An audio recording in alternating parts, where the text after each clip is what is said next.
విశాఖపట్నం ఒక major city south ఇండియాకి. మంచి జియోగ్రఫికల్గా డెవలప్ అయిన సిటీ. ఇటువంటి సిటీ ఏదైతే మంచి టూరిజం కానీ, economically developed city, health city, green city, ఈరోజు ఒక ఎయిర్పోర్ట్ని కోల్పోతాం అన్నామన్నమాట. సో బాధ అనిపిస్తూ ఉంది. విశాఖపట్నంలో పుట్టినటువంటి సిటిజన్గా నాకైతే చాలా బాధ అనిపిస్తుంది అన్నమాట.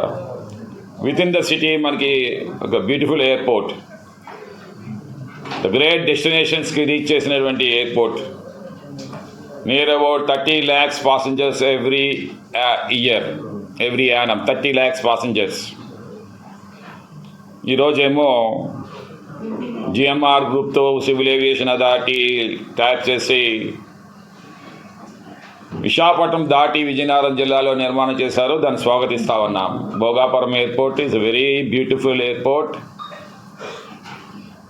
It transcended the limits of Vijayanagaram. The urbanization of Vijayanagaram has been enhanced. Great. 20 kilometers distance లో భోగాపురం విజయనగరం జిల్లాకి, అలాగే అటు శ్రీకాకుళం జిల్లాకి 40 kilometers. కానీ విశాఖపట్నం వాసులకైతే అది 56 kilometers అనేది ఎవరు కూడా చెప్పడానికి ఎందుకో భయపడతా ఉన్నారో నాకు అర్థం కావట్లేదు. ఆశ్చర్యపోతాం అన్నమాట. వలస వచ్చే నాయకులు విశాఖపట్నంలో ఎక్కువైపోయి ఈరోజు డెసిషన్ మేకింగ్ అంతా వాళ్ళే చేసేస్తా ఉన్నారన్నమాట. పుట్టిన వాళ్ళతోటి ఇక్కడ పుట్టి పెరిగిన వాళ్ళతోటి కనీసం అక్రాస్ ద టేబుల్ కూర్చుందాము, వామపక్షాలతో కూర్చుందాము, ఇతర పార్టీలతో కూర్చుందాము అనేది లేకుండా అసలు సిటీ ఫోక్తో మాట్లాడదాము, ట్రేడ్ అండ్ కామర్స్తో మాట్లాడదాము. ఈస్టర్న్ నేవల్ కమాండ్ ఉంది ఇక్కడ, న్యూక్లియర్ సబ్మెరైన్స్ ఉన్నాయి ఇక్కడ, ఎవ్రీథింగ్. ఇటు రామబెల్లి ఇటువైపు వరకు కూడా, అలాగే స్టీల్ ప్లాంటు, ద డీపెస్ట్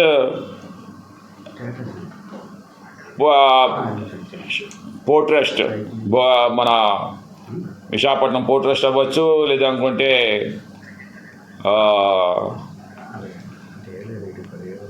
ఇంకో పోర్ట్ ఏంటమో గంగవరం పోర్టు, అలాగనే మనకి చూస్తే ship building yard, ship building centre. So ఈ రకంగా ఎల్సిటీ హరిలోవా పరిసర ప్రాంతంలో కేజీహెచ్, గోల్డ్ మార్కెట్, ఇవన్నీ కూడా. సో ఎటువంటిదేమో 56 kilometers దూరం వెళ్ళాలంటే ఈరోజు మినిమం 1.5 hours 2 hours జర్నీ అన్నమాట విశాఖపట్నం సిటీ నుంచి. చాలామంది కేజీహెచ్కి భువనేశ్వర్ నుంచి ఫ్లై అయ్యి విశాఖపట్నంకి వస్తారన్నమాట. ఫ్లై అయ్యి ఇక్కడికి వస్తారన్నమాట. టూరిజం వాళ్ళు ఫ్లై అయ్యి ఇక్కడికి వస్తారు, సింహాచలం దేవస్థానంకి వస్తారు. కానీ ఈరోజేమో విశాఖపట్నం ప్రజలకి, అలాగే విశాఖపట్నంకి డిప్రాయిడ్ అవుతా ఉన్నారు. ఎయిర్పోర్ట్ అక్కడికి నిర్మాణం చేయడం అంటే కొంతమంది అంటారు ఏంటంటే, ఈ సోకాల్డ్ వలస వచ్చిన నాయకులందరూ అంటారు ఏంటంటే, ఈ విశాఖపట్నం ఎయిర్పోర్ట్ ఏమో డిఫెన్స్ ఎయిర్పోర్ట్ అని చెప్పేసి. It's defence airport. ఇప్పుడే మీకు తెలిసి వచ్చిందా? నాకు అర్థం కాదు. 62 సంవత్సరాల నుంచి కూడా మనం ఎయిర్పోర్ట్ ఏమో మనం యూజ్ చేస్తా ఉన్నాం అన్నమాట. 53 ఎయిర్పోర్ట్లు డిఫెన్స్ ఉంటే, 53 ఎయిర్పోర్ట్ డిఫెన్స్ ఉంటే దాంట్లో 39 ఎయిర్పోర్ట్లు సివిల్ ఎన్క్లేవ్స్ డిఫెన్స్. ఒకవైపు సివిల్ ఎన్క్లేవ్ నడుస్తుంది అన్నమాట, అప్రాన్స్, పాసెంజర్ టెర్మినల్స్. ఒకవైపు ఏమో runway and ATC, air traffic control ఏమో డిఫెన్స్ నడుతుంది అన్నమాట.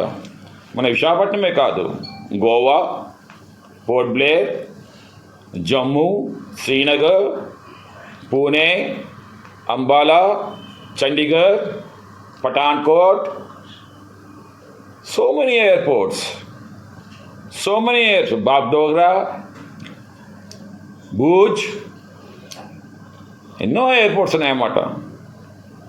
సో ఇవన్నీ ఆఖరికి పాలం ఎయిర్పోర్ట్లో కూడా ఒక సైడ్ డిఫెన్స్ వాడుతుంది అన్నమాట. పాలం ఎయిర్పోర్ట్ ఏ ఎయిర్పోర్ట్స్ అయినా సరే ఉన్నవి ఇండియా సివిల్ ఏవియేషన్ అథారిటీలు ఉండేవన్నీ కూడా one side it has to be given to the defence. When war demands వచ్చినప్పుడు ఆపరేషనల్ ఫెసిలిటీస్ కోసం అని చెప్పేసి every aircraft can land anywhere, even in the Shamshabad airport also డిఫెన్స్వి కూడానా. Even the highways also has to be given for the defence when the time comes. So దానివల్ల మనకేమి navy మనల్ని ఏమో గెట్అవుట్ అని చెప్పి అంటలేదు. ఏదో జిఎంఆర్ గారు 5,000 కోట్లు అప్పు తీసుకొని వచ్చి 5 బ్యాంకుల నుండి 5,000 కోట్లు తీసుకొచ్చి జిఎంఆర్కి ల్యాండ్ ఇచ్చి మీరేమో కట్టించారు, బాగానే ఉంది. అదనేమో ఎక్స్పెక్టేషన్స్ 30 లక్షలేమో 60 లక్షలు పాసెంజర్స్ చేస్తామని చెప్పేసి. కానీ ఎట్ వాట్ కాస్ట్? ఈరోజు అవైధానం జరిగితే సుమారు 1,00,000 మంది హార్ట్ ట్రాన్స్ప్లాంటేషన్ కోసం అని చనిపోతున్నారు మన ఇండియాలోని. 2 లక్షల మంది ప్రతి సంవత్సరం కిడ్నీ ట్రాన్స్ప్లాంటేషన్ కోసం చనిపోతున్నారు. 3 లక్షల మంది లివర్ ట్రాన్స్ప్లాంటేషన్ కోసం చనిపోతున్నారు అన్నమాట. అవైధానం చేస్తే కనీసం మన విశాఖపట్నంకి వచ్చిన తర్వాత ఏమో అది ట్రాన్స్ప్లాంటేషన్ కూడా నోచుకోలేని పరిస్థితి వస్తుంది అన్నమాట. ఇప్పుడు అందుకే ఏంటంటే సపోజ్ ఏ ఆర్టీ వచ్చిందనుకోండి, 2 గంటల కంటే 3 గంటల కంటే ఎక్కువ అది సేఫ్ గార్డ్ చేయలేము. 3 గంటల లోపునే తీసిన 3 గంటల్లోనే అదేమో ట్రాన్స్ప్లాంట్ చేయాలి. పనిక్రియ 6 hours, lungs 3 hours, kidneys 24 hours. ఈ రకంగా ప్రతి అవయవంకి కూడా ఒక టైం అనేది ఉందన్నమాట. అంటే ఇప్పుడు విశాఖపట్నం ప్రజలు ఇంక దానికి నోచుకోరు అంతేనే. ఈ ఎయిర్పోర్ట్ వల్ల no transportation can taking place. Why? Because that far away we are now. ఇంకోటి నేను చెప్తాను ఏంటంటే, ఈరోజు నేను కానీ మీరు కానీ ఢిల్లీ ఆర్ హైదరాబాద్ కానీ వెళ్ళాలంటే, విజయవాడని వెళ్ళాలంటే, తిరుపతిని వెళ్ళాలంటే security reasons, enhanced security reasons వల్లేమో 2.5 hours బిఫోర్ మనమేమో ఎయిర్పోర్ట్లో ఉండాలి. అంటే ఇప్పుడు నేను భోగాపురం 2.5 hours ఎయిర్పోర్ట్లో ఉండాలంటే బిఫోర్, అంటే 6 గంటలకు నా ఫ్లైట్ అంటే నేను అక్కడ ఉండవలసింది 3:30కి. అంతే కదండి, 3:30కి. అంటే నేను ఇక్కడి నుంచి బయలుదేరితే నాకేమో కనీసం 1.5 2 గంటలు. 2 గంటలు అంటే 5.5 గంటలు. 2.5 ఇది 4.5 గంటలు. అంటే నేను వెళ్ళవలసింది ఎన్ని గంటలకు వెళ్ళాలండి? 2:30కి బయలుదేరాలి. అంటే 2:30కి బయలుదేరాలంటే నేను లేచేది ఒక 1 hour బిఫోర్. 1 గంట 1:30కి లేచి బయలుదేరాలి. ఎక్కడికి వెళ్తావు మనం? అసలు డెస్టినేషన్కి ఫాస్ట్గా వెళ్ళాలనుకుంటాం, కానీ ఎయిర్పోర్ట్ వల్ల ఏమో ఫార్ అవే ఫ్రమ్ అస్. ఎంత far away? No airport is there in the world, not only in India. ప్రపంచంలో ఎక్కడ కూడా ఎంత దూరమైన ఎయిర్పోర్ట్ ఎక్కడా లేదు. Railway stations, airports and so called RTC complexes, ఇవన్నీ కూడా దగ్గరగా ప్రజలకు దగ్గర చేయాలి. సో ఈరోజు అది లేదు. తర్వాత ఇంకోటి కూడా జిఎంఆర్ ఇంతవరకు కూడా ఈ సో కాల్డ్ భరత్, ఈ so called Ram Mohan sir, the minister of aviation, ఈ doesn't even speak of the employees. 3,000 employees ఇక్కడ పనిచేస్తూ ఉన్నారు. 3,000 ఎంప్లాయీస్ ఇక్కడ పనిచేస్తూ ఉన్నారు. What you talk about them? Is there any production of their job? Are you providing HR? Are you providing accommodation there? Are you providing transport facilities? IndiGo కానీ Air India కానీ transport ఇక్కడి నుంచి ఇస్తూ ఉన్నారు వాళ్ళకి. మీకు ఇష్టం ఉంటే రండి, లేదంటే చెప్పి చెప్తా ఉన్నారన్నమాట. శాలరీ ఏమి పెంచుతామంటున్నారా? లేదు. ఏమంటే అది C క్లాస్, ఇది B క్లాస్ అంట. ఇదే ఎక్కువ శాలరీస్ అంట. C క్లాస్ ఇంకా తక్కువ శాలరీస్ ఇవ్వాలంటే, ఎందుకంటే అది రూరల్ ఉందని చెప్పేసి. అంటే ఇదే శాలరీస్కి మీరు అక్కడ రండి అంటున్నారు. ట్రాన్స్పోర్ట్కి ఎంత అవుతుంది? No one is talking. How the Bharat is keeping his mouth shut, being the MP of this Visakhapatnam. ఈ వలస వచ్చే నాయకులతో ఇదే మాట. జిఎంఆర్ అంటుంది మీరు మానేసేయండి, ఎంప్లాయ్మెంట్ కొత్త వాళ్ళు చేసుకుంటాం. ఎవరు చేస్తారండి ఎంప్లాయ్మెంటు? భోగాపురం విజయనగరం జిల్లాది ఒక్కరికి రాదండి జాబు. 4 జిల్లాల్లోనే వీళ్ళకేమో శ్రీకాకుళం, విజయనగరం, విశాఖపట్నం, ఈస్ట్ గోదావరి నుంచి ఒక్కరిని కూడా ఎంప్లాయ్ చేయరు. వీళ్ళకి ఇన్నర్లా వీళ్ళకి ఉన్నదన్నమాట. వేరే స్టేట్ డిసిషన్ తీసుకొని వస్తారన్నమాట. So this is what the GMR does it. So that's the reason I demand Vizag airport ఇక్కడ ఉంచండి, ఏం పర్వాలేదు. ఇంటర్నేషనల్ ఎయిర్పోర్ట్ మీరు నడుపుకోండి, ఏం పర్వాలేదు. మాకు సోకులు అవసరం లేదు. త్వరగతిన మా డెస్టినీ రీచ్ అవుతే చాలనుకుంటాం అన్నమాట. ఉదయం ఢిల్లీ వెళ్తే సాయంత్రం ఢిల్లీ నుంచి వచ్చేస్తున్నాం, ఉదయం హైదరాబాద్కి వెళ్తే సాయంత్రం హైదరాబాద్ నుంచి వచ్చేస్తున్నాం. ఇప్పటికే తిరుపతి ఫ్లైట్స్ ఏమో occupancy rate only 60%. Vijayawada flights occupancy rate only 60%. ఇంకా భోగాపురం దగ్గరికి వెళ్ళిందంటే విజయవాడ ఫ్లైట్ ఎవరు ఎక్కరు, అప్పుడు విజయవాడ ఫ్లైట్ క్యాన్సిల్ చేసేస్తారు. తిరుపతి ఫ్లైట్ ఎవరు ఎక్కరు. ఇంకా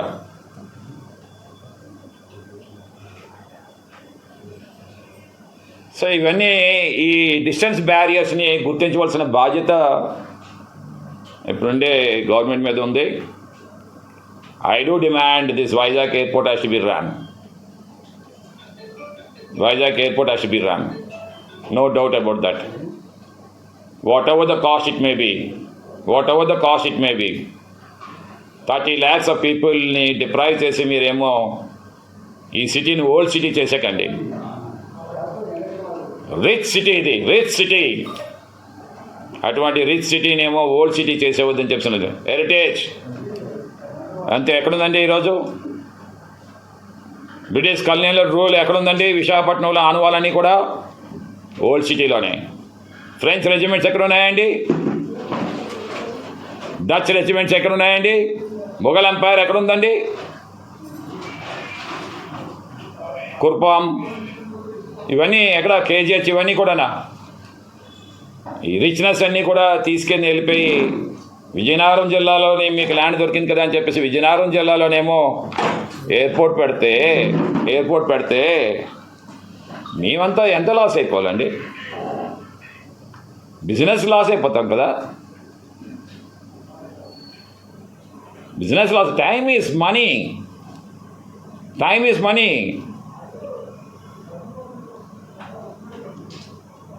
money, time and man power are the very important resources. You have to invest wisely, aiming to get maximum output with minimum input అన్నమాట. Maximum output with minimum input. ఆ minimum input కోసం అని చెప్పి మనమేమో గంటల కొలది ప్రయాణాలు మనమేమో స్పెండ్ చేస్తే అసలు నాకు అర్థం కాదు. ఫ్లైట్ అనేది ఇప్పుడు కామన్ మ్యాన్స్ రీచ్ అయిపోయిందన్నమాట. చాలా ఫాస్ట్గా వెళ్ళిపోతామని చెప్పి అనుకునే వాళ్ళందరూ కూడా ఫ్లైట్లో ఎక్కుతా ఉన్నారన్నమాట. అలాంటిది అంటే ఈరోజు ప్రతి ఒక్కరు కూడా హెల్త్ కోసం హైదరాబాద్ వెళ్తున్నామన్నా. ఇప్పుడు 2 గంటలు ప్రయాణం చేస్తే ఆన్ ద వే ప్రాణాలు పోతాయి. హైదరాబాద్కి వెళ్ళడం, అక్కడికి వెళ్ళి ఆపరేషన్ చేయించుకుందాం అనుకోవడం దేవుడి వరకు, అక్కడే అపోలోలో జాయిన్ అవుతామని చెప్పి అనుకునే దేవుడి వరకు అన్నమాట. ఈ ప్రాణం ఎక్కడే పోతుంది అన్నమాట.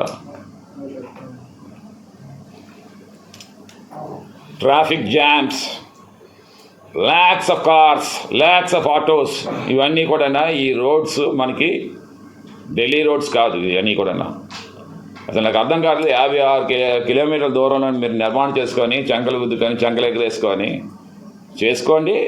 విజయనగరం పీపుల్కి I congratulate them. The great airport మీకు వచ్చింది on the name of Alluri Sitaramaraju గారు. అలాగనే మా విశాఖపట్నం ప్రజలు కూడా ఎదురు చూస్తూ ఉన్నాము. ఇదే ఎయిర్పోర్ట్ రన్ చేయడమా, లేదంటే వేరే ఎయిర్పోర్ట్ వితిన్ 30 కిలోమీటర్స్ ఆఫ్ రేడియస్లోనేమో నిర్మాణం చేయడమా, ఈ ట్రేడ్ అండ్ కామర్స్నేమో రక్షించడమా, షిప్పింగ్ కంపెనీస్ అన్నీ కూడా రక్షించడమా, హెల్త్ సిటీస్ని రక్షించడమా, ఇది మేము కోరుకుంటున్నాం అని చెప్పి తెలియజేస్తా ఉన్నాను. As a citizen of Visakhapatnam అని చెప్తా ఉన్నాను. ఇక్కడ పుట్టి పెరిగిన వాసిగాని చెప్తా ఉన్నాను అనమాట. ఆర్టీసీ కాంప్లెక్స్ నుండి ఎలక్ట్రికల్ బస్సులు వేస్తామంటున్నారు. ఎలక్ట్రికల్ బస్ అయినా సరే స్పీడ్ 60 కిలోమీటర్లేనండి. ఓకే, 100 కిలోమీటర్లు వెళ్తుందండి. ఈ ఆర్టీసీ ఎలక్ట్రికల్ బస్ అయినా సరే మనిషి వస్తే ఆగిపోవాలండి. మనిషి మీద ఎక్కించుకొని వెళ్ళిపోడు కదా. 60 కిలోమీటర్ స్పీడ్తో కంటిన్యూగా వెళ్ళిపోడు కదా. వాడికైనా అదే టైం అండి. అంటే ఎలక్ట్రికల్ బస్సు వేసామని చెప్పేసి మాకేమైనా దానం చేస్తామన్నారా? ఈరోజు భోగాపురం ఎయిర్పోర్టు రావడం వల్ల వాళ్ళేమో ఎయిర్ మెయింటెనెన్స్ ఛార్జెస్ అని చెప్పేసి వాళ్ళు 2000 ఎక్స్ట్రాగా టికెట్ తీసుకుంటున్నారు. వాళ్ళు 2000 ఎక్స్ట్రాగా తీసుకుంటున్నారన్నమాట. జిఎంఆర్ ఏమీ ఊరికనే ఇచ్చేట్లేదు కదా. అక్కడ కప్పు కాఫీ ఏమో తాగితే 100 రూపాయలు అయితే అక్కడ కప్పు కాఫీ ఏమో 350 రూపాయలు అవుతుంది. జిఎంఆర్ అంతా కూడా బిజినెసే కదా. ఆ బిజినెస్ కూడా already it has been fixed అన్నమాట. ఈరోజు ఎవరు కూడా ఇక్కడికి వచ్చి ఇక్కడ విశాఖపట్నం వాళ్ళు, విజయనగరం వాళ్ళు లేదంటే వెళ్ళి అక్కడ బిజినెస్ చేసేది ఏం లేదు. అది GMR is very ahead, far away ahead than all of us.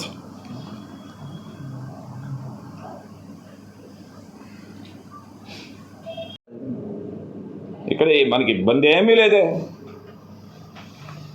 So ఇది ఓల్డ్ సిటీని చెయ్యొద్దని చెప్పి నేను చెప్తున్నాం అనమాట. ఇప్పటికే చాలా స్పేస్ మిగిలిపోయింది. మీరు ఆసిన్వేట్కి వెళ్ళండి, ఆసిన్వేట్లో వెళ్ళండి, plenty of room is left.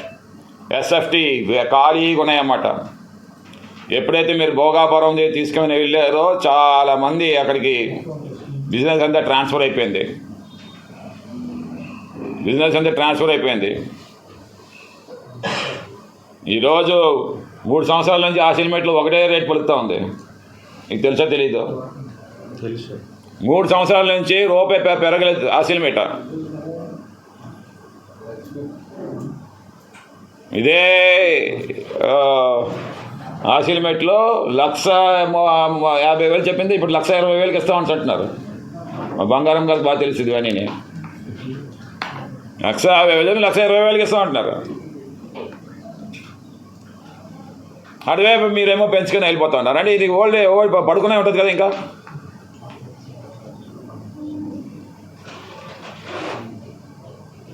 ఒక్కదానికి ప్రాణం పోయడానికి ఒక గొంతు కోయడం ఎందుకు నాకు అర్థం కావట్లేదు. మీరు విజయనగరం ప్రాణం పోయండి, విశాఖపట్నం ప్రాణం తీసేయడం ఎందుకు? ఈరోజు ఎయిర్పోర్టు కాంప్లెక్సెస్, రైల్వే స్టేషన్స్ ఇవి లైఫ్ అన్నమాట. They are the life lines of the people అన్నమాట. అవి తీసేయకండి. భయం వేస్తూ ఉంది. 56 కిలోమీటర్లు అంటే డిస్టెన్స్ ఫియర్ వస్తుందన్నమాట. జూలై రాకూడదని చెప్పేసి నేనైతే కోరుకుంటా ఉన్నాను.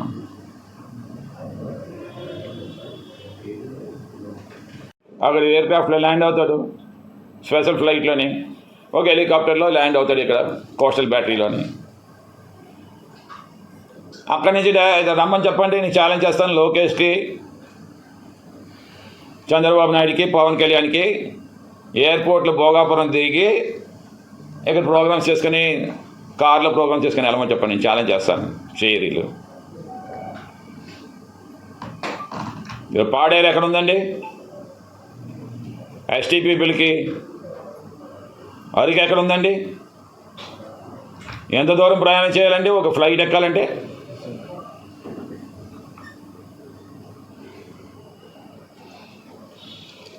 So this